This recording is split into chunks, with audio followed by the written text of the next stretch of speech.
अस्सलाम वालेकुम students, welcome to campus dot P K. Students, उम्मीद करता हूँ कि आप सब खैरियत से होंगे और अपनी ज़िंदगी बहुत अच्छा कर रहे होंगे।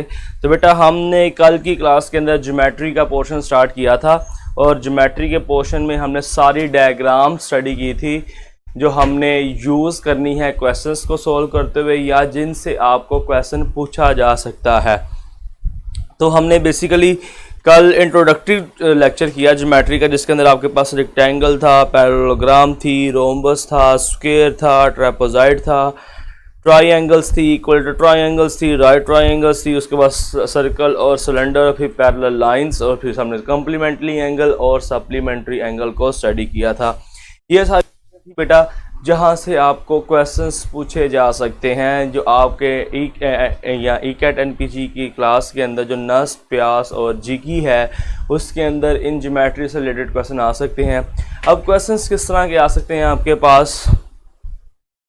एरिया ऑफ रेक्टेंगल पूछ सकता है, एरिया ऑफ स्क्वायर, एरिया से रिलेटेड सारे क्वेश्चन इन बेसिक शेप से, पैरामीटर से रिलेटेड, इनके एंगल से रिलेटेड, इनकी साइड से रिलेटेड, इस तरह के क्वेश्चंस आपके पास आ सकते हैं। और बड़े आसान क्वेश्चन आते हैं ज्योमेट्री से रिलेटेड क्वेश्चन, बहुत आसान होते हैं, कोई मुश्किल क्वेश्चन नहीं पूछता वो ज्योमेट्री से रिलेटेड क्वेश्चन, बेसिक्स चीज़ें आपसे पूछता है। बच्चे आज तो क्लास हमने पूरे टाइम पे स्टार्ट किया, स्टूडेंट्स फिर सिर्फ 9 बैठे हुए हैं। रोज़ाना कहता हूँ जब मैं क्लास एंड करने लगता हूँ तो बेटा 20 से 22 स्टूडेंट बैठे होते हैं, जब मैं क्लास स्टार्ट करता हूँ तो 8 स्टूडेंट होते हैं, मिड में ये इससे भी कम हो जाते हैं। ये क्या चक्कर चल रहा है बेटा? आपका दिल नहीं चाहता है पढ़ने को? आप रोज़ाना क्लास क्यों नहीं टाइम पे लेते हैं? देखें, अभी 9 थे अब 8 हो गए हैं, पता नहीं क्या करते हैं स्टूडेंट्स। मेरे ख्याल से सीरियस नहीं ले रहे हैं ECAT NPG को। बेटा टेस्ट लाजमी होना है, ऐसा बिल्कुल नहीं है कि आपका टेस्ट ना हो। आपने UET की वेबसाइट पर जाके आपने देख लिया होगा कि वो स्ट्रिक्टली कह रहे हैं ये तो हम प्रोसीजर चला रहे हैं मगर टेस्ट आपका लाजमी होगा। ऐसा नहीं है कि आपका टेस्ट नहीं लिया जाएगा। तो इसलिए बेटा सीरियस होकर क्लासेस लिया करें। सिर्फ इस वक्त मेरे पास 7 स्टूडेंट्स बैठे हुए हैं जो लाइव हैं, तो काइंडली बेटा जल्दी से क्लास ज्वाइन करें ताकि हम अपनी क्लास को स्टार्ट करें, क्वेश्चन आंसरिंग स्टार्ट करें हम आज के लेक्चर की, जो कि बड़ा इंपॉर्टेंट लेक्चर है आपका। जल्दी करें बेटा, लाइन। और किसी बच्चे ने कोई क्वेश्चन वगैरह पूछना हो तो बेटा आप मुझसे पूछ सकते हैं। अगर किसी बच्चे का कोई क्वेश्चन हो तो आप मुझसे कर सकते हैं।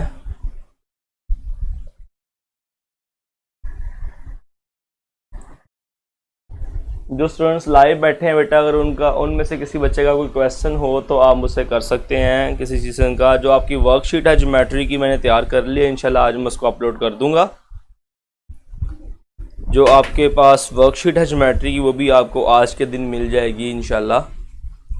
मैंने क्वेश्चंस तैयार किए हैं ज्योमेट्री से रिलेटेड, जो 20-25 क्वेश्चन है जिनको आपको हेल्पफुल होगा।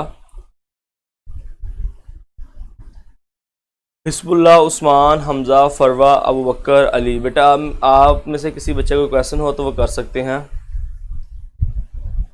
जी बेटा, प्यास का टेस्ट अभी आपका लेट है, 18 जुलाई उसकी अप्लाई करने की लास्ट डेट है। अप्लाई करने के बाद ही उसका आपका टेस्ट लिया जाएगा।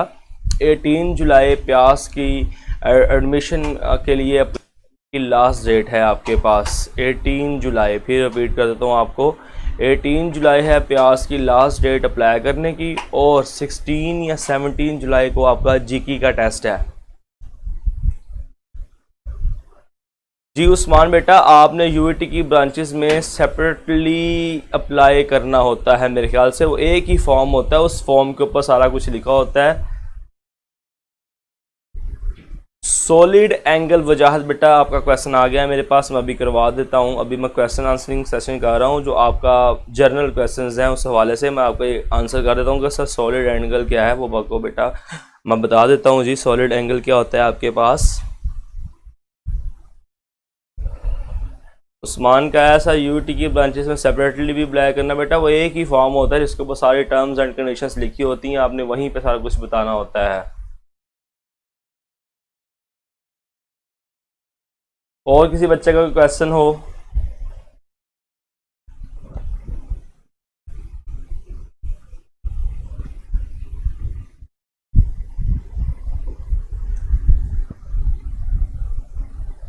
खालिद कह रहा है NFC। बेटा ये मुझे पूरा नाम बताओ, NFC का मतलब क्या है? खालिद बेटा NFC पूरा इसका नाम बताओ।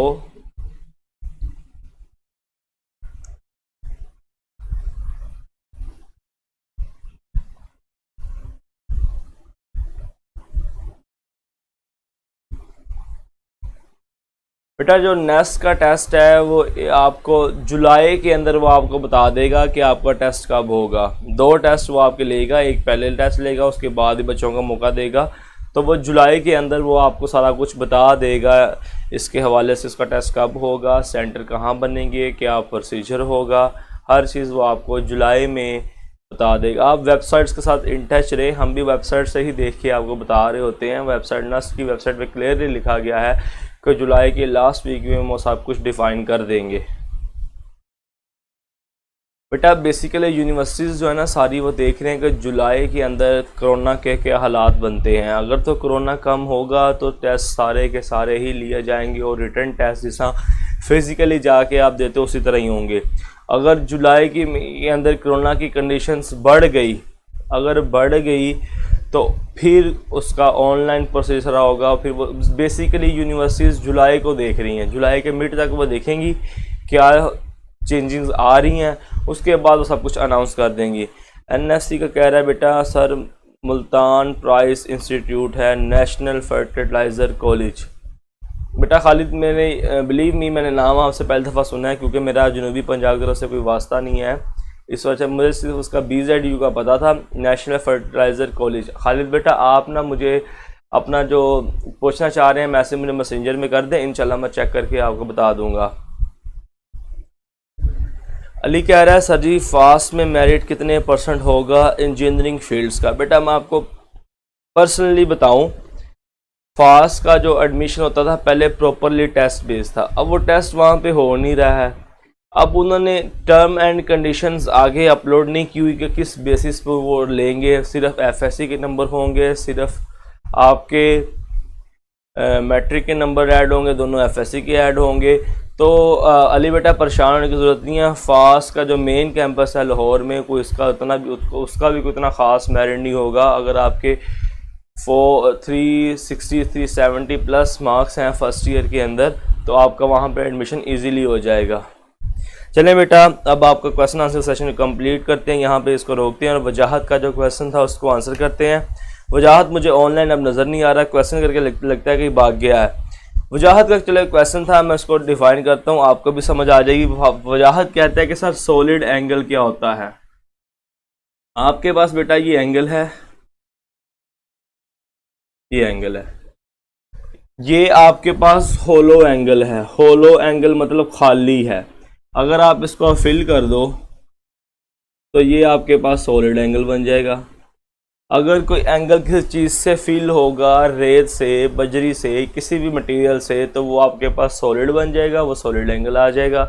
अगर वो खाली होगा तो वो आपके पास होलो एंगल होगा। ओके चलिए बेटा आपके पास फर्स्ट क्वेश्चन है ज्योमेट्री से रिलेटेड। आपने अपने माइंड को खोल देना है, माइंड को कंजक्टिव रखेंगे, चीज़ों के अंदर लिमिटेड रखेंगे तो बेटा आप कभी भी क्वांटिटेटिव और एनालिटिकल मैथ के पेपर में पास नहीं हो सकती। आपने अपने माइंड को ओपन रखना है, माइंड को आपने खुला रखना है, आपने वसी तरीके से चीज़ों को सोचना है। इंशाल्लाह क्वेश्चन में आप मार नहीं खाएंगे अगर आपके बेसिक्स मजबूत हों। तो बेसिक्स मेरे ख्याल से मैंने अभी तक आपके बड़े स्ट्रॉन्ग किए हैं। मैंने बेसिक लेक्चर्स के ऊपर ज़्यादा डिटेल से आपको बताया है एज मैं सिर्फ क्वेश्चन सोल्व कराते हुए। चलें अब पहला क्वेश्चन करते हैं। प्रॉब्लम है आपके पास क्वेश्चन नंबर 1। बच्चे का क्वेश्चन आ रहा है कि IST इसके बेटा अभी एडमिशन ओपन नहीं हुए। मोहम्मद बेटा पूछ रहा है कि इस्लामाबाद का लास्ट ईयर मेरिट कितना था। बेटा आप मुझे मैसेंजर में कर दें, मैं आपको चेकआउट करके बता दूंगा। ओके इस तरह के जो क्वेश्चंस होते हैं ना आप मुझे मैसेंजर में कर दिया करें, क्योंकि मुझे हर डेट्स तो याद नहीं है, ना ही मुझे मेरिट्स याद है। इतना मैं चीज़ों को याद रखता हूँ, मुझे स्पेलिंग्स भूल जाती है, सिर्फ मुझे मैथ्स के कॉन्सेप्ट्स याद रहते हैं, बाकी हर चीज़ मैं भूल जाता हूँ। बेटा आपने जो इस तरह की इन्फॉर्मेशन लेनी होती है ना तो आप मुझे मैसेंजर में मैसेज कर दिया करें, मैं इंशाल्लाह आपको वहाँ पे आंसर कर दूँगा। और अर्गुमान के 2 क्वेश्चन थे, अर्गुमान को उसके जो 2 क्वेश्चन थे उसका आंसर आज मिल जाएगा, परेशान होने की ज़रूरत नहीं है बेटा। चलें, आपके पास पहला क्वेश्चन है, a rectangle is 16 centimetre. A rectangle is 16 centimetre long and 10 centimeter width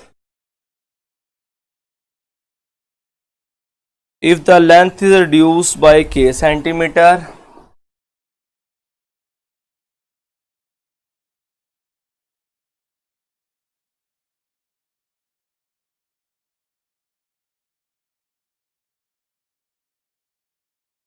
length जो है रिड्यूस होगी है k सेंटीमीटर एंड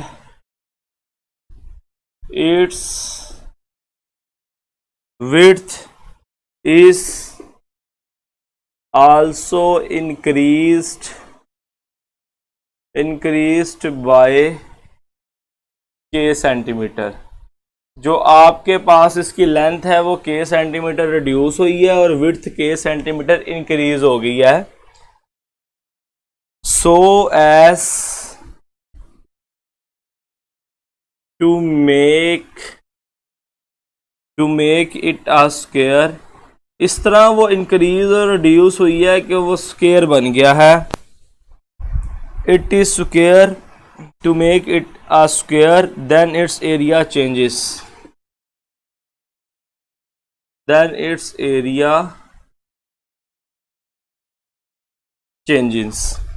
एरिया किस तरह चेंज हुआ है। तो आपके पास ऑप्शन ए है, ऑप्शन आपके पास ए है जी 169, ऑप्शन बी है आपके पास 256, चार्ली ऑप्शन है बेटा आपके पास 100 और डेल्टा ऑप्शन है आपके पास 9। अब देखें भी, सबसे पहले तो देखते हैं जी रेक्टेंगल का एरिया। अब रेक्टेंगल का जो एरिया होता है आपके पास वो क्या होता है जी, लेंथ इंटू विड्थ, जो मैंने बेस इंटू हाइट कराया था एक ही बात है आपके पास। ये एरिया ऑफ रेक्टेंगल है। पहले तो जो एरिया पहले वो फाइंड करें, 16 इंटू 10 आपके पास आ जाएगा जी 160 सेंटीमीटर। ये बेटा आपके पास आ गया है इसका एरिया जो हमें पहले रेक्टेंगल गिवन था कि उसकी लेंथ आपके पास 16 सेंटीमीटर है और जो उसकी विड्थ है आपके पास वो 10 सेंटीमीटर है। ये आपके पास आ गया एरिया। कहता है जी if length is reduce by k centimetre, जो लेंथ है वो रिड्यूस हुई है k सेंटीमीटर, 16 माइनस k कम हो गई, और and its width is also increase by k centimetre, जो इसकी विड्थ है वो k सेंटीमीटर इंक्रीज हुई है, 10 प्लस k ये आपके पास इंक्रीज होगी। So to make it a square, ये इस तरह डिक्रीज हुई है और ये इस तरह इंक्रीज हुई है कि जो रेक्टेंगल है वो स्क्वायर बन जाए। जब रेक्टेंगल स्क्वायर बन जाएगा तो उसका एरिया क्या होगा, साइड इंटू साइड, साइड को साइड से ही कर दे और इसकी तीनों साइड्स आपके पास इक्वल होंगी। जब आपके पास बेटा जो रेक्टेंगल है वो स्क्वायर बन जाएगा तो स्क्वायर के चारों साइड्स इक्वल होती हैं, मतलब लेंथ और विड्थ इक्वल हैं, तो आपके पास आएगा 16 minus k is equals to 10 plus k, आएगा 16 minus 10 is equals to k plus k। ये आ गया बेटा आपके पास जी 6 is equals to 2k, k की वैल्यू आपके पास आ गई है 3। जब k 3 आ गई तो न्यू लेंथ आपके पास कितनी होगी, 16 माइनस 3, और न्यू विड्थ आपके पास कितनी होगी, 10 प्लस 3। तो देखें ये आपके पास आ गया है 13 और ये भी आपके पास क्या आ गया बेटा 13 आ गया। आप देख सकते हैं कि दोनों लेंथ और विड्थ सेम आ गई, मतलब ये स्क्वायर बन गया। तो स्क्वायर का एरिया क्या होता है, साइड मल्टीप्लाई बाय साइड, तो ये आपके पास आ गया जी 169। कहता है जी to make it a square then its area changes, हमने एरिया चेंजेस बताना है। तो 169 माइनस 160 आपके पास आएगा बेटा 9, जो एरिया है वो 9 चेंज हुआ है सेंटीमीटर स्क्वायर। जल्दी से बताएं बेटा क्वेश्चन आपको समझ आया है। ये मेथड को आपने फॉलो करना है, क्वेश्चन को रट्टा नहीं लगाना है। क्वेश्चन की वैल्यूज चेंज हो सकती हैं, क्वेश्चन का पूछने का अंदाज चेंज हो सकता है, मगर मेथड यही रहेगा। होपफुली सारे बच्चों का मेथड समझ आ गया। हमने एरिया चेंजेस बताना था, हमें कैसे पता चला? अब सवाल यहां पे रेज होते हैं 2-3। हमें किस तरह पता चला कि आपके पास हमने इसका भी एरिया फाइंड करना है, इसका भी एरिया फाइंड करना है। हमें यहां से पता चला एरिया चेंजेस से हमने चेंज ऑफ एरिया फाइंड करना है कि एरिया में चेंज कितना आया है। तो उसके लिए हमें जो गिवन चीजें थी उसका एरिया और जो बाद में आपने इंटरचेंज करके लेंथ ऑफ इट उसका एरिया, दोनों एरिया चाहिए थे, उन दोनों को माइनस कर दे तो आपके पास आंसर आना था। अब ये क्वेश्चन देखने बेटा बड़ा आसान है। क्वेश्चन की स्टेटमेंट चेंज हो सकती है, क्वेश्चन का पूछने का अंदाज चेंज हो सकता है, मगर मेथड इसका सोल्व करने का यही है। हिस्बुल्ला कह रहा है सर जरा रिपीट कर दें, तो हिस्बुल्ला बेटा मैं रिपीट कर देता हूं इसको। कहता है जी आपके पास एक रेक्टेंगल है जो 16 सेंटीमीटर और 10 सेंटीमीटर है। 16 सेंटीमीटर उसकी लेंथ है और 10 सेंटीमीटर उसकी आपके पास क्या है? विड्थ है। तो एरिया ऑफ रेक्टेंगल आपके पास दोनों को आपने मल्टीप्लाई कर देना, एरिया ऑफ रेक्टेंगल आ गया। फिर कहता है कि उसकी लेंथ में हमने k सेंटीमीटर रिड्यूस किया है और विड्थ में हमने k सेंटीमीटर इंक्रीज किया है। इस तरह रिड्यूस और इंक्रीज किया कि वो आपके पास स्क्वायर बन गया है। लेंथ में उसने रिड्यूस किया, विड्थ में उसने इंक्रीज किया, इस तरह किया कि वो आपके पास क्या बन गया? स्क्वायर। तो हमें स्क्वायर जब बन जाएगा तो लेंथ और विड्थ तो सेम होती है। हमने दोनों को एक बार के की वैल्यू फाइंड की, यहां पुट की तो आपके पास दोनों सेम आ गए। इसका एरिया फाइंड कर लिया स्क्वायर का। स्क्वायर का एरिया होता है जी लेंथ मल्टीप्लाई बाय विड्थ, मतलब साइड इनटू साइड। स्क्वायर का एरिया फाइंड कर लिया, वो 169 आ गया। फिर इन दोनों को हमने माइनस कर दिया तो आपके पास आंसर आ गया। चले बेटा होपफुली अब सबको ये क्वेश्चन समझ आ गया होगा, इसको दोबारा रिपीट करने की जरूरत नहीं है मेरे ख्याल से। सारे बच्चों को क्लियर है?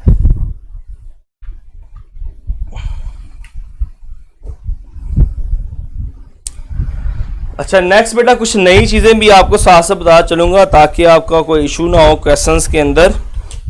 सेकंड क्वेश्चन इसका देखिएगा, इसको मैं रेस कर दूं बेटा, आप सबको क्लियर है? एक तो आप आंसर नहीं करते हो, बहुत गंदे बच्चे हो आप।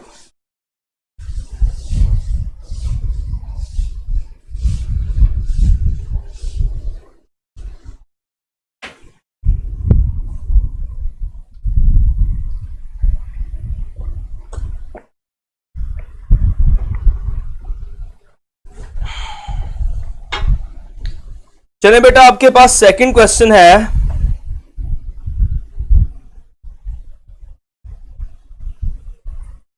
सेकंड क्वेश्चन में आपको कहता है आपके पास एक डायग्राम गिवन है,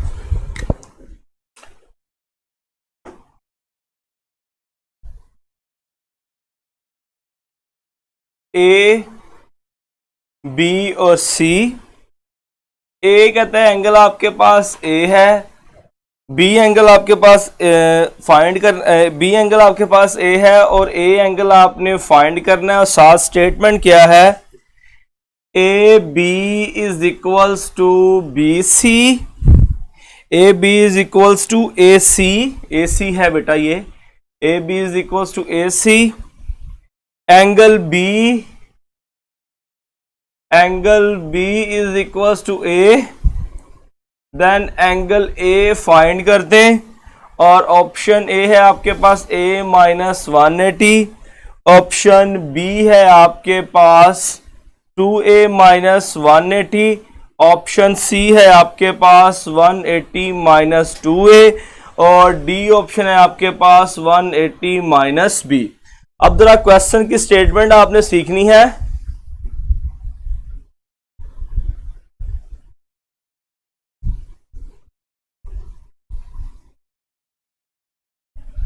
क्वेश्चन की स्टेटमेंट बेटा आपने सीखनी है। मोमिन ने पता नहीं क्या कमेंट कर दिया। चले भी आपके पास है जी A B is equals to A C, A B equals to आपके पास ए सी है, angle B is equals to आपके पास ए है और ए एंगल हमने फाइंड करना है।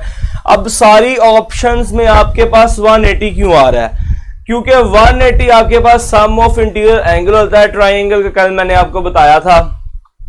जब भी बेटा आपके पास आइसोसेलेस ट्राइंगल होगी। क्या होगी आपके पास? आइसोसेलेस ट्राइंगल होगी। तो आपके पास दो एंगल ट्राइंगल के अंदर सेम होंगे। अब कौन से वाले सेम होंगे? जैसे देखो, इस ए पॉइंट से उसने कहा है ए बी और ए सी सेम लेंथ के ऊपर है, तो आपके पास इस ए पॉइंट पे जो एंगल होगा वो कुछ और होगा, और जो बाकी बी और सी एंगल होंगे वो आपके पास सेम होंगे। अगर ये ए है तो ये भी ए होगा। अच्छा, इसकी वेरिएशन सीखिएगा। अगर आपके पास ट्राइंगल में वो कह दे ए बी सी ट्राइंगल है आपके पास, और ए बी सी बी ए और बी सी इक्वल है, ये बी ए और बी सी इक्वल है, तो आपके पास ये वाला एंगल और ये वाला एंगल सेम होगा। अगर ये 1 है तो ये भी 1 होगा, ये एंगल आपके पास डिफरेंट होगा। पता नहीं क्या होगा, हम फाइंड कर सकते हैं। अगर वो ट्राइंगल के अंदर ये कह दे आपके पास ए बी सी ट्राइंगल है, आपके पास सी ए इक्वल्स टू सी बी है, सी ए इक्वल्स टू सी बी है, तो ये वाला एंगल और ये वाला एंगल आपके पास सेम होगा, और ये एंगल आपके पास क्या होगा? डिफरेंट होगा। अब चलते हैं अपने क्वेश्चन के ऊपर। बेटा वॉइस बिल्कुल ठीक है वो कर बेटा आपके पास। अब चलते हैं क्वेश्चन के ऊपर। कहता है जी ए बी इक्वल है ए सी के, मतलब एंगल बी और एंगल सी सेम होगा, ए डिफरेंट होगा। जब ये ए है तो ये भी आपके पास क्या होगा? ए होगा। और टोटल एंगल आपको पता है 180 होता है।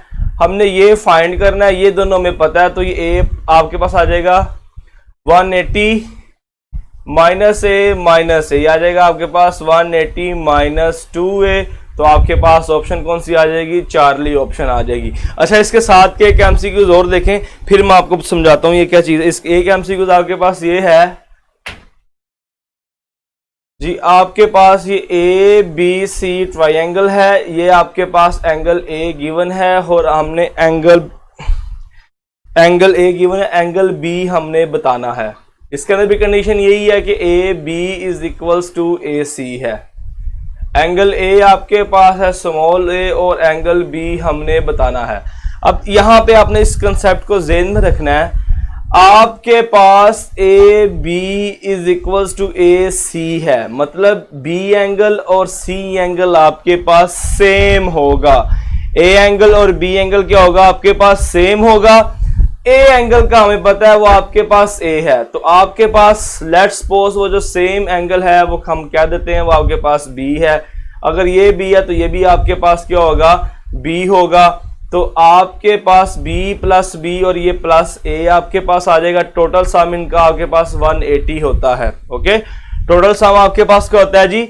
180 होता है। तो a आपके पास यहाँ ऐड हो रहा है, इधर आके माइनस हो जाएगा। 180 minus a is equals to 2b, 180 minus a over 2 is equals to b। तो b एंगल आपके पास ये आ जाएगा।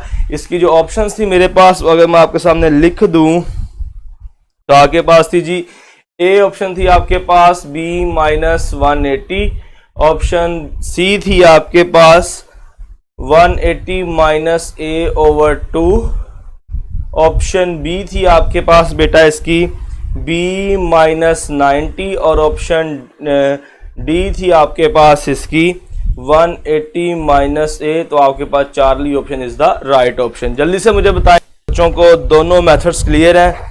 किसी बच्चे को इसके अंदर इशू तो नहीं है?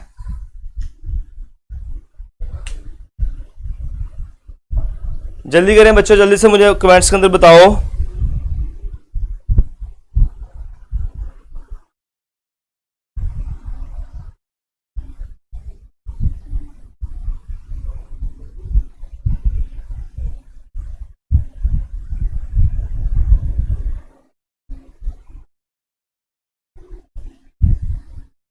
जल्दी कीजिएगा स्टूडेंट्स सब। चले अभी खालिद, हमजा और उस्मान, ये तीनों बच्चे कमेंट करते हैं, बहुत अच्छे बच्चे हैं, मुझे बता देते हैं कि सर हमें क्लियर है या नहीं है। चले बेटा अब नेक्स्ट क्वेश्चन की तरफ मूव करते हैं जी। नेक्स्ट क्वेश्चन आपके पास एक इम्पोर्टेंट क्वेश्चन है। कहता है जी आपके पास अगर एक पेंटागन बनी हो,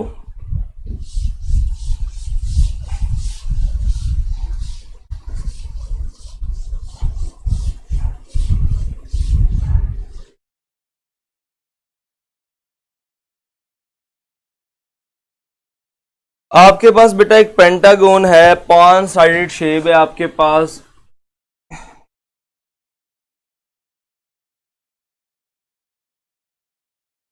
ये आपके पास पेंटागोन है, नाम दिए हुए हैं जी ए बी सी डी और आपके पास ई, और सेंटर में आपके पास एक ओ है, जिससे आपके पास ओ डी भी लाइन है, ओ सी भी लाइन है, ओ बी भी है, ओ ए और ओ ई भी है आपके पास।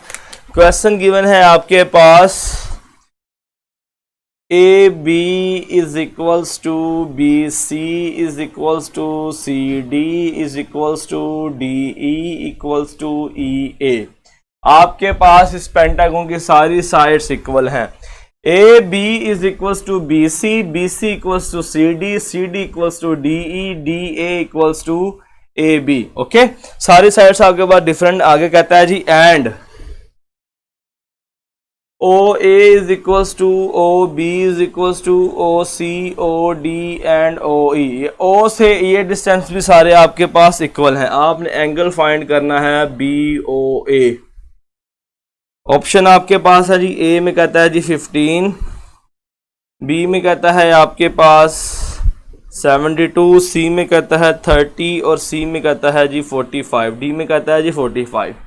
अब क्वेश्चन की स्टेटमेंट सीखनी है आपने। क्वेश्चन की स्टेटमेंट है बेटा आपके पास कि ये सारी साइड्स इक्वल हैं, जितनी भी साइड्स ड्रा की सारी इक्वल है। हमने B O A angle find करना है, बी ओ ए ये वाला एंगल हमने फाइंड करना है। अब आपके पास पता है जी एक टोटल सर्कल, ये भी आपके पास एक टोटल रोटेशन ही बन रही है, वो कितनी होती है जी 360। टोटल रोटेशन आपके पास कितनी है जी 360। कितने पोर्शन है आपके पास 1 2 3 4 5। 360 को 5 पे डिवाइड कर दें, आपके पास आ जाएगा जी 5 7 द 35 1 कैरी 5 द 72। आपके पास is the right answer. Okay, समझ आ गया बेटा इस क्वेश्चन की? आपको क्लियर है? बड़ा आसान क्वेश्चन था, सिर्फ कॉमन सेंस का क्वेश्चन था। आपके पास एक रोटेशन के अंदर एंगल कितने बनता है जी 360। हमने क्या किया जी 360 को 5 पे डिवाइड कर दिया, आपके पास आपका आंसर आ गया। चलिए बेटा नेक्स्ट क्वेश्चन की तरफ मूव करते हैं। नेक्स्ट क्वेश्चन है जी आपके पास, थोड़ा टेक्निकल क्वेश्चन है। कुछ यू डायग्राम आपके पास बना दी गई है।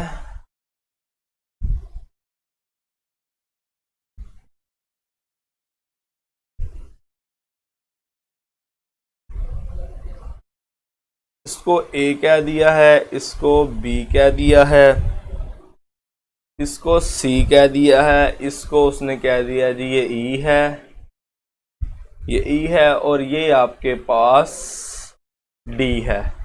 नजर सबको डायग्राम आ रही है? चलिए नेक्स्ट इसमें जो क्वेश्चन है आपके पास 4 क्वेश्चन है जी। कहता है जी E D is parallel to B C, E D is parallel to BC, angle A equals 75 degree,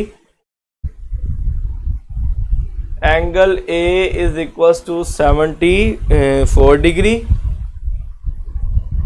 angle B equals to 41 degree।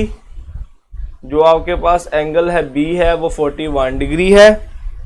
Angle ED equals angle AED equals to, option A आपके पास है बेटा यहाँ पे 41 degree, option B है यहाँ पे आपके पास 65 डिग्री, ऑप्शन सी है आपके पास 115 डिग्री, और डेल्टा ऑप्शन है आपके पास 106 डिग्री। अब आपने जरा गौर से सुनना है बेटा। ED is parallel to BC, जो आपके पास ये ED लाइन है वो पैरेलल टू किसके है जी BC लाइन के है। ED parallel to BC, ED line जो है वो पैरेलल टू BC है। A एंगल आपके पास है जी 74 डिग्री, B एंगल आपके पास है जी 41 डिग्री। हमने एंगल बताना है AED, हमने ये वाला एंगल बताना है जी, ये एंगल कितना है आपके पास। अगर गौर से आपने बात सुनना है, आपके पास बेटा जी देखें, अगर इस लाइन को मैं एक्सटेंड कर दूं कुछ इस तरह, तो ये आपके पास यहां पे आएगी।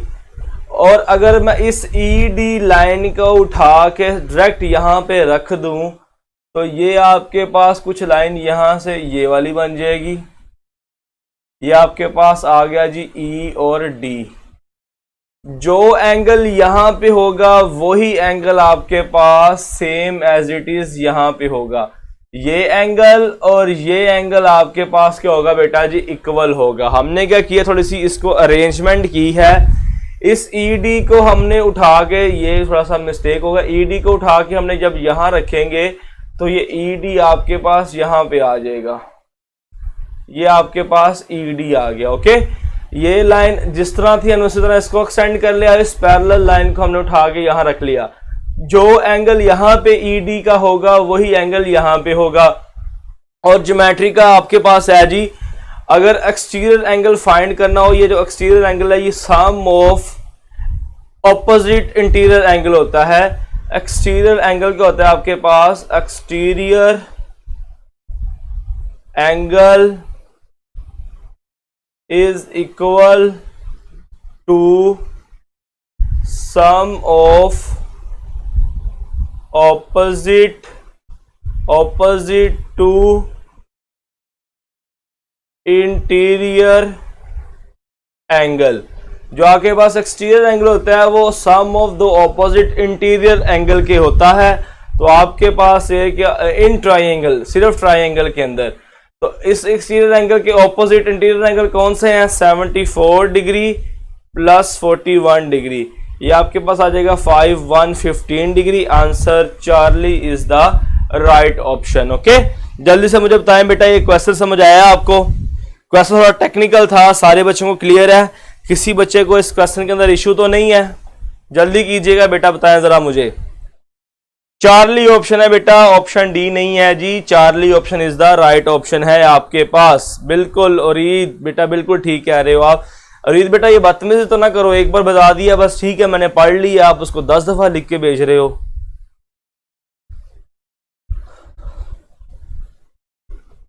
अच्छा, जब तक आप मुझे बता रहे हो, फरवा का क्वेश्चन आया था सर ये आपके पास 72 डिग्री कैसे आ गया? बेटा ये आपके पास एक रोटेशन कंप्लीट हो रही थी, एक रोटेशन के अंदर एंगल कितना होता है आपके पास, 360 डिग्री, और आपके पास पोर्शन कितने थे, 1 2 3 4 5 पे डिवाइड कर दिया, आपके पास 72 आंसर आ गया। चलें जी बेटा, सबको क्लियर है? अब हम नेक्स्ट क्वेश्चन की तरफ मूव करेंगे।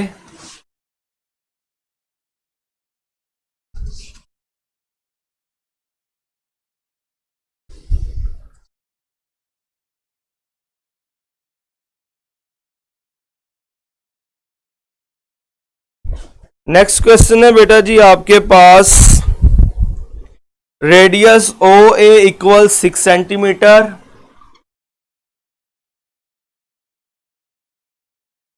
Radius OA equals 6, AB equals आपके पास है 2, the area of shaded, the area of shaded portion equal,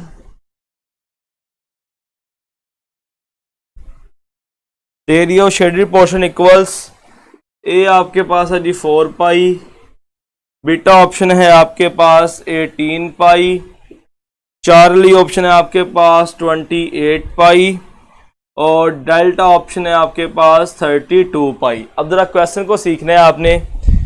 diagram भी साथ गिवन है, इसकी डायग्राम जो गिवन है आपके पास वो कुछ यूं है, एक सर्कल है, फिर इसके ऊपर आपका सर्कल है, इसको है जी ये आपके पास O है, और ये आपके पास, करता हूँ ताकि आपको क्लियर नजर आ जाए। ये आपके पास O पॉइंट है, ये आपके पास A पॉइंट है और इसके ऊपर एक और सर्कल है जी, ये आपके पास B पॉइंट है और ये सारा आपके पास शेडेड है पोर्शन डायग्राम के मुताबिक, जो गिवन डायग्राम है साथ इसके। ज्योमेट्री के क्वेश्चन है तो डायग्राम हर दफा साथ गिवन होगी। आपके पास O से A जो है वो 6 है डिस्टेंस, A से B आपके पास 2 है। अब क्वेश्चन की स्टेटमेंट देखिएगा, radius of OA equal 6, BA equals to the area of shaded portion is. हमने एरिया फाइंड करना है इस शेडेड पोर्शन का। तो आप अगर देखें तो दो सर्कल बनते हैं, एक सर्कल आपके पास बनता है ये सिर्फ ये जो अंदर आपके पास है उसका रेडियस आपके पास 6 है, तो आपके पास जो एरिया होता है बेटा वो होता है जी पाई आर का स्क्वायर। ये आ जाएगा A is equal to pi 6 का square, A is equal to आपके पास आ जाएगा 36 पाई। ओके, अगर आप पूरा सर्कल फाइंड करो, शेडेड रीजन मिला के O से B अगर आप रेडियस लो तो आपके पास R बनता है 6 + 2 इज इक्वल टू 8। एरिया इसका फाइंड करो तो पाई R का square, A is equal to pi 8 का स्क्वायर, पाई 8 का स्क्वायर, ये आपके पास आ जाएगा A is equal to 64 pi. Okay, तो आपने शेडेड रीजन के एरिया बताना है, तो बड़े वाले एरिया में छोटे को माइनस कर दो, 64 पाई माइनस 36 पाई कर दें तो आपके पास आंसर जो आता है वो आपके पास आता है 28 पाई। Charlie is the right option. Okay, जल्दी से बताएं बेटा, क्वेश्चन क्लियर है? किसी बच्चे को इस क्वेश्चन में इशू तो नहीं है?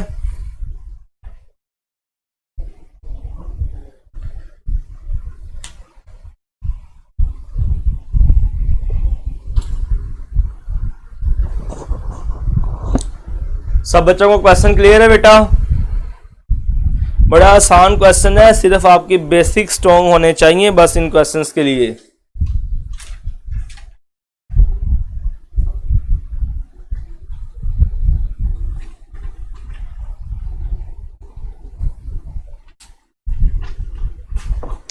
चलिए इसको रेस करता हूं, फिर नेक्स्ट क्वेश्चन स्टार्ट करते हैं। एक ज्योमेट्री का और क्वेश्चन है आपके पास, उसमें पैरेललोग्राम गिवन है।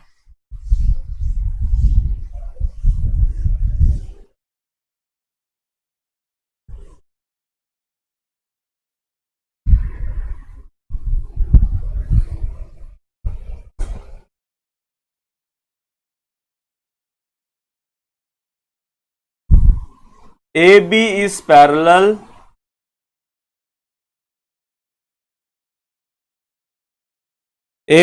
parallel of DC, angle B equals A, angle B equals A, angle D equals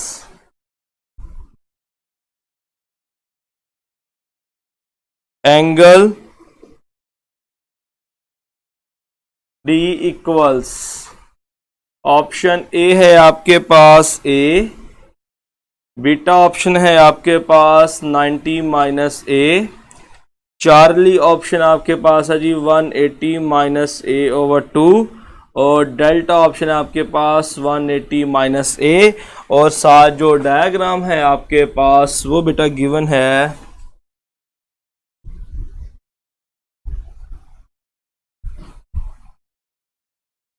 A, B, C और D। जल्दी से बच्चा मुझे आप ये बताओ, पहले तो मुझे बताओ ये पैरेललोग्राम है। पहले बच्चे मुझे बताओ जल्दी से बच्चे हो, मैं आपको देखना चाहता हूँ आपकी आई स्कीमिंग कितनी हुई है कल के लेक्चर के बाद। जल्दी से मुझे पहले बताओ ये आपके पास पैरेललोग्राम है या नहीं है, जल्दी से मुझे बताएं। और बताएं ये पैरेललोग्राम साथ में क्यों नहीं है, ये भी साथ बताएं, जल्दी कीजिएगा।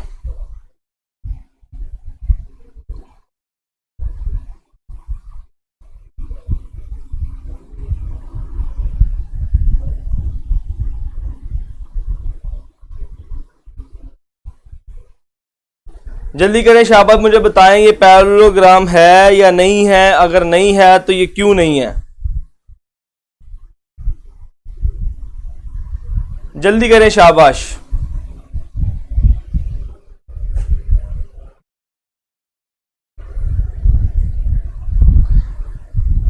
ट्रेपीजियम है, शाबाश मोमिन बेटा, बिल्कुल ठीक कह रहे हो आप, ये ट्रेपीजियम है क्योंकि इसकी सारी साइड्स इक्वल नहीं है। और पैरेललोग्राम क्यों नहीं चाहिए? क्योंकि आपके पास ये दो साइड्स पैरेलल नहीं है, दोनों किसी पॉइंट पे जाके आपस में मीट कर जाएंगी, इसलिए ये आपके पास पैरेललोग्राम नहीं है। और ऑल साइड्स नॉट इक्वल, बिल्कुल वजाहत वहाब बेटा, बिल्कुल आप ठीक कह रहे हैं, शाबाश। अच्छा लगा कि आपको ये चीजें सारी बेटा पता हैं। चलिए बेटा देखें, आपके पास एंगल उसने गिवन किया है हमें बी, एंगल बी आपके पास है जी ए, एंगल बी आपके पास क्या है जी ए है। आपने एंगल डी फाइंड करना है, एंगल डी हमने फाइंड करना है, एंगल ए हमें पता है।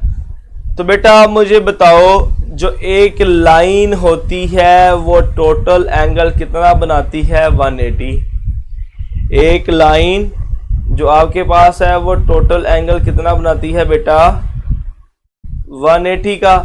उस लाइन ने ये वाला एंगल बनाया है जी ए, तो ये वाला एंगल आपके पास क्या होगा जी? 180 माइनस ए। और ट्रेपीजियम के अंदर जो एक्सटीरियर एंगल होता है वो आपके पास ऑपोजिट टू इंटीरियर एंगल होता है, ये आपके पास आ जाएगा 180 माइनस ए, और delta is the right option. Okay, समझ आ गई बेटा? क्लियर सबको?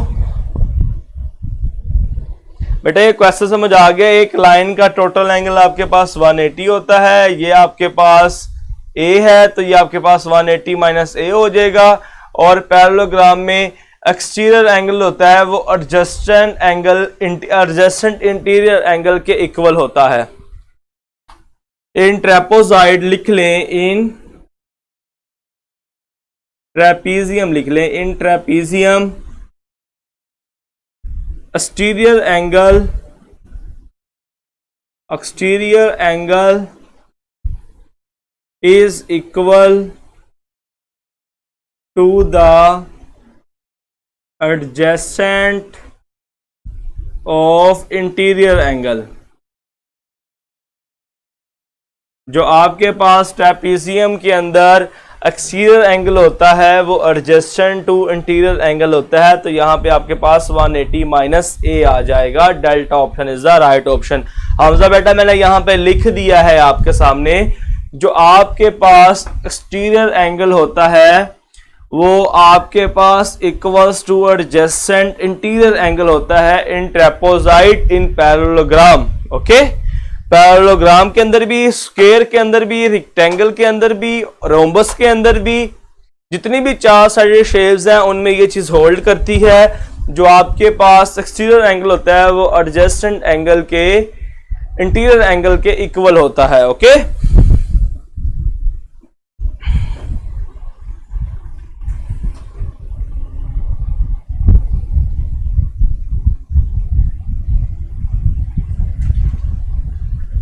चलो बेटा नेक्स्ट क्वेश्चन देखते हैं जी।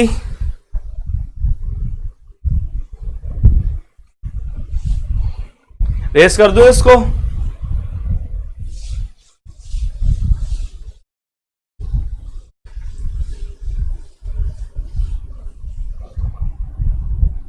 क्वेश्चन है आपके पास, इसका आंसर मुझे आपसे चाहिए।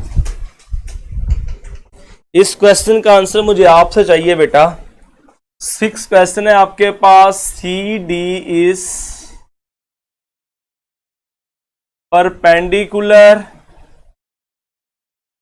सी D is perpendicular to A B, angle C D E equals 40 degree, angle E D A equals, alpha option है आपके पास 40, बीटा ऑप्शन है आपके पास 50, चार्ली ऑप्शन है आपके पास 90, डेल्टा ऑप्शन है आपके पास 130। और जो डायग्राम गिवन है बेटा ए बी आपके पास एक लाइन है और एक सी डी आपके पास परपेंडिकुलर है और इसको ई डी कट कर रही है, ये आपके पास angle 40 degree. Okay, C D is perpendicular to A B, C D आपके पास परपेंडिकुलर है ए बी के ऊपर। Angle C D E, angle C D E आपके पास 40 डिग्री है। Angle E D A, angle E D A, ये वाला एंगल हमने फाइंड करना है। जल्दी से मुझे बताएं बच्चा, इसका आंसर मुझे आपसे चाहिए। आपको अभी तक आई स्कीमिंग हो जानी चाहिए। मुझे बताएं एंगल, जो ये वाला एंगल है वो कौन सा एंगल होगा? किसी बच्चे को आता है आंसर? जल्दी से बेटा पार्टिसिपेट करें। बेटा जो मैं कहता हूँ ना आंसर दें, बेटा आंसर दें, बताएं समझ आई कि नहीं। इसका मतलब होता है कि मैं आपको साथ शामिल करना चाह रहा हूँ, अपनी क्लास में ऐड करना चाह रहा हूँ, पार्टिसिपेट करवाना चाह रहा हूँ, ताकि आप भी मेरे साथ मिलें और खुद भी कुछ सोचें और क्वेश्चंस को सॉल्व करें। अब जल्दी से मुझे बताओ आपके पास जी मोमिन बेटे का आंसर आया जी 50, बुल्ला का भी 50, वजाहत बेटा बिल्कुल ठीक आप कह रहे हो 50 होगा। क्यों 50 होगा वजाहत भी कर देता हूं आपको। एक लाइन का टोटल एंगल होता है आपके पास 180, ये आपके पास है 90 डिग्री, ये आपके पास 40, इसको फाइंड कर लो। तो 180 में से आप -90 -40 कर दें तो आपके पास 50 degree is the beta option is the right option. बिल्कुल बेटा ठीक कह रहे हो आप, बहुत अच्छे। नेक्स्ट एक जरा क्वेश्चन करते हैं। ये करने के बाद इसके साथ एक और इंपॉर्टेंट क्वेश्चन होगा, वो भी आपको समझ आएगी इंशाल्लाह।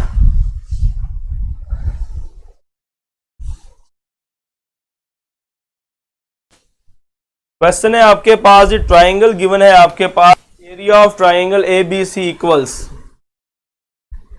Area of triangle A B C equals, option A आपके पास है जी 30, ऑप्शन ए है आपके पास 30 degree, beta option is the 39 degree, charlie option is the 80 degree, delta option आपके पास है जी 78 डिग्री, और जो ट्राइंगल गिवन है कुछ यूं गिवन है आपके पास, ये 90 का एंगल है, ये आपके पास है जी 12, ये आपके पास है 13 और ए बी सी।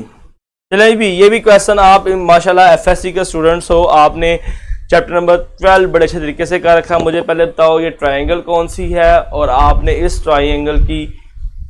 इस ट्राइंगल का एरिया किस तरह फाइंड करोगे, कल मैंने आपको लिखवाया भी था। जल्दी कीजिएगा बेटा, ये भी क्वेश्चन मैंने आपसे ही सॉल्व करवाना है। हरिया मुझे बताएं इसको किस तरह करेंगे, इसका तरीकाकार क्या होगा, तरीका वारदात क्या होगा इसको सॉल्व करने का।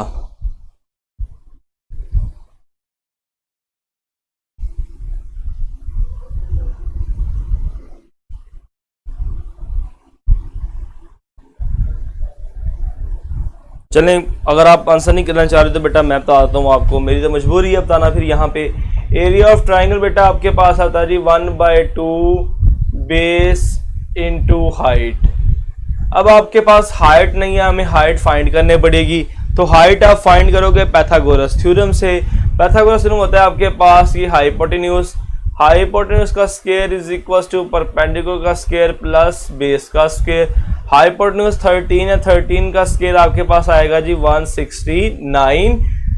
परपेंडिकुलर का स्क्वायर आपके पास है नहीं है, बेस का स्क्वायर आपके पास 12 है, तो आपके पास आएगा जी 144। 169 minus 144 is equal to p square, 25 is equal to p square, 5 is equal to p, तो आपके पास आंसर आ गया 5p। अब आप इस फॉर्मूले में वैल्यूज पुट कर दो तो 1/2 इंटू बेस आपके पास कितनी है 12, हाइट आपके पास कितनी है 5, 2 6 12, 6 5 आपके पास आ जाएगा जी 30। Option alpha is the right option. Okay जी, फरवा बेटा बाय पाइथागोरस थ्योरम हम फाइंड करेंगे परपेंडिकुलर, उसके बाद हम इस फॉर्मूले में ऐड कर देंगे तो आपके पास इसका आंसर आ जाएगा। ओके चलिए बेटा, आज की क्लास का लास्ट क्वेश्चन करते हैं, वो भी इस राइट ट्रायंगल्स के हवाले से है। ये सवाल करने का मकसद ये था कि आपको समझ आ जाए क्वेश्चन किस तरह का, क्वेश्चन किस तरह का आपके पास आएगा जी राइट ट्रायंगल से हवाले से।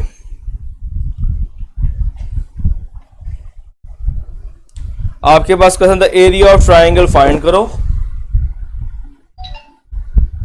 क्वेश्चन है जी आपके पास एरिया ऑफ ट्राइंगल हमने फाइंड करना है और ऑप्शन ए आपके पास है जी 780, ऑप्शन बीटा आपके पास है जी 585, चार्ली ऑप्शन आपके पास है 1170, डेल्टा ऑप्शन आपके पास क्या है 540 और आपके पास जो ट्राइंगल गिवन है जिसका आपने एरिया फाइंड करना है वो है जी 30, 39 और 39। बाकी साइड ये भी 39 है आपके पास और ये भी आपके पास क्या है 39 है। अब आपने बेटा इसका फाइंड करना है जी एरिया। तो एरिया फाइंड करने के लिए हमारे पास तो जो एरिया का फार्मूला है वो हमारे पास है delta is equal to 1/2 base into height. हमारे पास हाइट ही नहीं है तो हम हाइट किस तरह फाइंड करेंगे। ये क्वेश्चन है बेटा थोड़ा टेक्निकल मगर बहुत आसान है, कोई मुश्किल क्वेश्चन नहीं है। आप सारे बच्चों को पता मैं सोल्व करवाता हूँ आपको। बेटा जी आप क्या करोगे, इसका थोड़ा सी एडजस्टमेंट करोगे। आप एक परपेंडिकुलर ड्रा करोगे। जब आप एक परपेंडिकुलर ड्रा कर लोगे 13 था परपेंडिकुलर जो होगा एंगल बाय वो इस दोनों साइड्स को हाफ में डिवाइड कर देगा। ये भी आपके पास 15 रह जाएगी और ये भी आपके पास क्या आ जाएगा 15 हो जाएगा। अब आपने यहाँ पे परपेंडिकुलर ड्रा करेंगे तो ये एंगल आपके पास 90 होगा, ये भी एंगल आपके पास क्या होगा 90 होगा। चाहे आप इस ट्राइंगल को यूज करके पहले सोल्व कर लें, चाहे आप इसको पहले ही सोल्व कर लें। तो पाइथागोरस थ्योरम हम सोल्व करेंगे। पहले आपके पास हाइपोटेन्यूज का square is equal to perpendicular का स्क्वायर प्लस बेस का स्क्वायर। हाइपोटेन्यूज आपके पास 39 का स्क्वायर है इज इक्वल्स टू परपेंडिकुलर आपके पास हमने फाइंड करना है और बेस आपके पास रहेगी है जी 15 का स्क्वायर। चलो यहां से मैं आपको एक इंटरेस्टिंग ट्रिक भी बताता हूं क्योंकि पेपर के अंदर तो आपके पास कैलकुलेटर नहीं होना है। 39 का आप स्क्वायर लेने बैठ जाओगे तो आप 39 × 39 करोगे, आप टाइम लगाओगे। तो आप आपके पास अगर कोई बड़ा नंबर हो तो आप उसका स्क्वायर किस तरह ले सकते हो 5 सेकंड के अंदर। देखें भी आप क्या करेंगे 9 का स्क्वायर लें 81 आ जाएगा, 81 को यही लिख लें। 3 का स्क्वायर लें आपके पास 9 आएगा मगर आपने 2 डिजिट में वैल्यू लिखनी 09 लिख लें इसको। उसके बाद 3 अंदर 27 टू द 54 यहां से एक डिजिट छोड़ के लिख लें, ये आपके पास 54 आ गया। इसको ऐड कर लें आपके पास स्क्वायर आ जाएगा 1 12 1 करिए 10 और 5 15 ये आपके पास इसका स्क्वायर आ गया जी 1521। ओके स्क्वायर लेने का बेटा मेथड सीख लिया आपने, कितना आसान है। 1521 आपके पास इसका आंसर आ गया और p का स्क्वायर आपके पास p स्क्वायर आ गया और 15 का स्क्वायर आपके पास आ गया जी 225। अब आप इसको माइनस कर लें 21 minus 225 is equals to p का स्क्वायर। 225 माइनस करना है हमने 11 माइनस 5 6, 11 माइनस 2 आपके पास 9, 4 माइनस 2 आपके पास 2 और 1 ऐसे आ जाएगा। 1296 इज इक्वल्स टू आपके पास आ जाएगा जी p का स्क्वायर। अब 1296 का आपने लेना है जी स्क्वायर रूट।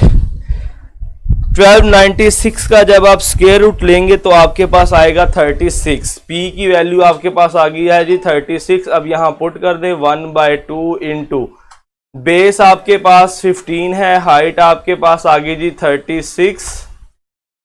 ये आपके पास आ जाएगा 2 1 दा 2 2 8 दा 16 15 इंटू 8 15 इंटू 8 बेटा जब आप करोगे तो आपके पास आएगा 270।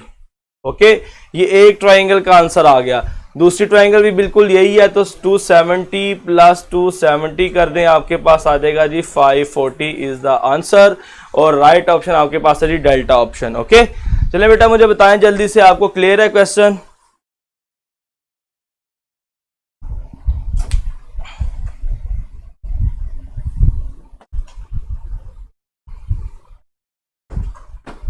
चलिए बेटा जल्दी से बताएं आपको क्वेश्चन समझ आया है, क्लियर है अब आप सबको क्वेश्चन ये वाला?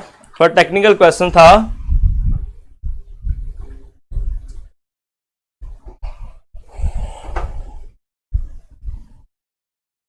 जल्दी जल्दी कीजिएगा स्टूडेंट्स, बताएं सब बच्चों को क्लियर है?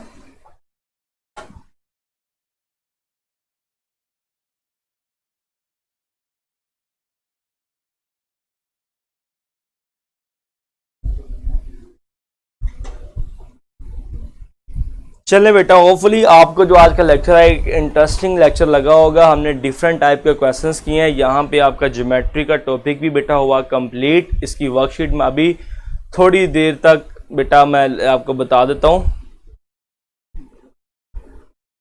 चलिए, उरीद कह रहा है सर स्क्वायर रूट का कोई शॉर्टकट है, तो बेटा इंशाल्लाह कल आपको स्क्वायर रूट का कोई शॉर्टकट बताएंगे। ओके,